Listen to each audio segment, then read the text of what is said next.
केसरकरजी बरे व्हावेत, असे अतिशय ठणठणीत हवे अशी आमची सगळ्यांची अपेक्षा आहे आणि होतीलच. त्यांनी असं म्हटलं की आपला राजकीय अस्तित्व संपवण्याचा काही विरोधकांकडून कट रचला जातो आणि त्याला सावंतवाडीकरांनी नितेशजी त्यातलंच एक विधान आहे. काल दीपक केसरकर असं जाहीर सभेत म्हणाले की नारायण राणे यांचं सिंधुदुर्गातलं राजकीय महत्व कमी करण्यासाठी कट रचला जातो आहे. हे कोण म्हणतंय? दीपक केसरकर म्हणतात. आणि तुमच्या बंधू किती लोक बघा हसतायत.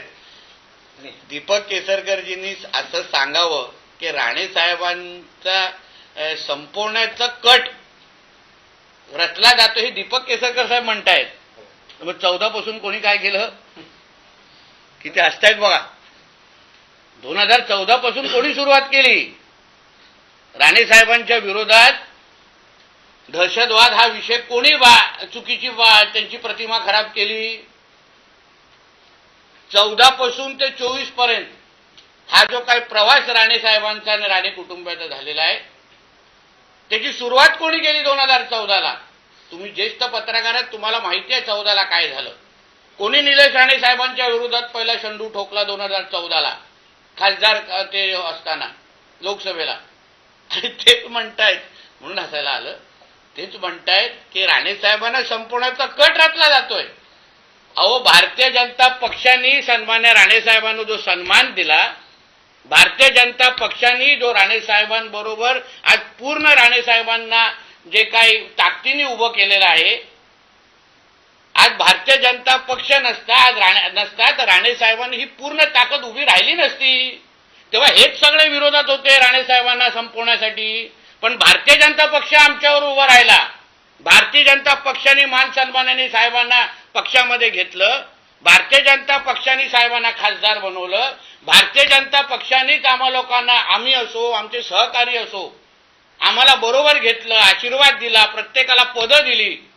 मला आमदार केला, मला मंत्री केलं, सन्मान्य राणे साहेबांना केंद्रीय मंत्री केलं. ह्याच भारतीय जनता पक्षाने केलं, ह्याच आदरणीय नरेंद्र मोदीजींनी केलं, ह्याच आदरणीय अमित शाह साहेबांनी केलं, ह्याच आदरणीय आमच्या फडणवीस साहेबांनी केलं, ह्याच आदरणीय रवी चव्हाण साहेबांनी केलेलं आहे.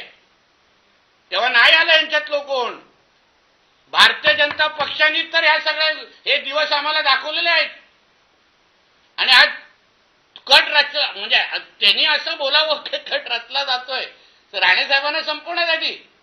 अहो, आज गेल्या दौऱ्यामध्ये जेव्हा आमचे चव्हाण साहेब जिल्ह्यामध्ये आलेले, आमच्या राणे साहेब पण जिल्ह्यामध्ये होते, फोन केला, दादा मी तुम्हाला भेटायला येतोय. गेले कणकोलीच्या घरी, जेवले, त्यांच्यावर अर्धा पाऊण तास बसले, दोघंही हसले, चर्चा केली, सगळी माहिती त्यांना निवडणुकीची दिली. आणि मग घरी तिथून जिल्ह्यातून निघून गेलेले आहेत रवी चव्हाण साहेब पुढच्या बैठकीसाठी. आज आदरणीय फडणवीस साहेबांनी ज्या पद्धतीने आमच्यासाठी उभे राहिलेत ना, फडणवीस साहेब ज्या पद्धतीने अमित शाह साहेब उभे राहिलेले आहेत ना, हे आम्हालाच माहिती आहे. आम्हाला माहिती आहे ना, 2014च्या नंतर आमच्यावर कोणी केसेस टाकल्या, आम्हाला कोणी जेलमध्ये पाठवलं, हे सगळं माहिती आहे. पण आम्हाला, जसं मी तुम्हाला सुरुवातीला काय बोललो, महायुती आणि एनडीए मान ठेवणं हे आमच्या वरिष्ठांनी आम्हाला सांगितलेलं आहे. कोणी किती काय बोललं तरी तुम्ही बोलायचं नाही, तुम्ही शांत बसा, तुम्ही विकासाची भाषा करायची. आपल्याला निवडणूक ह्या सिंधुदुर्गच्या सावंतवाडी, कणकवली, मालवण, वेंगुर्लाच्या जनतेला केंद्रस्थानी ठेवून लढवायचं आहे. महायुती टिकवण्याची जबाबदारी ही आमची आहे. आम्ही सगळी भूमिका, तुम्ही म्हणून बोललो ना दिनेशजी, आमची भाषणं बघा 11-12 दिवसाची, आमच्या कोणाचे इंटरव्ह्यू बघा, एका तोंडाने आम्ही महायुतीच्या घटक पक्षावर टीका केलेली नाहीये, एका तोंडाने केलेली नाहीये. एक इंटरव्ह्यू मला दाखवा जिथे आम्ही त्यांच्यावर टीका केलेली आहे. आणि म्हणून आम्हा लोकांना ह्या सगळ्या गोष्टी बोलणं, आम्ही संयम ठेवून आहोत 2 तारखेपर्यंत.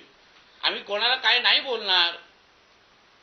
युती का तुटली नाही तुटली, अरे निवडणूक संपायला आली तरी पण आमचे पत्रकार मित्र तोच प्रश्न विचारतात, युती का तोडली? अरे संपायला आली, मतदान व्हायला आलं, आता मतदान व्हायला आलं. मला वाटतं 5 तारखेपर्यंत पण तोच प्रश्न विचारणार, युती का तुटली? झाली निवडणूक, संपली. आमच्या श्रद्धाताई झाल्या नगराध्यक्ष, तरी युती का तुटली?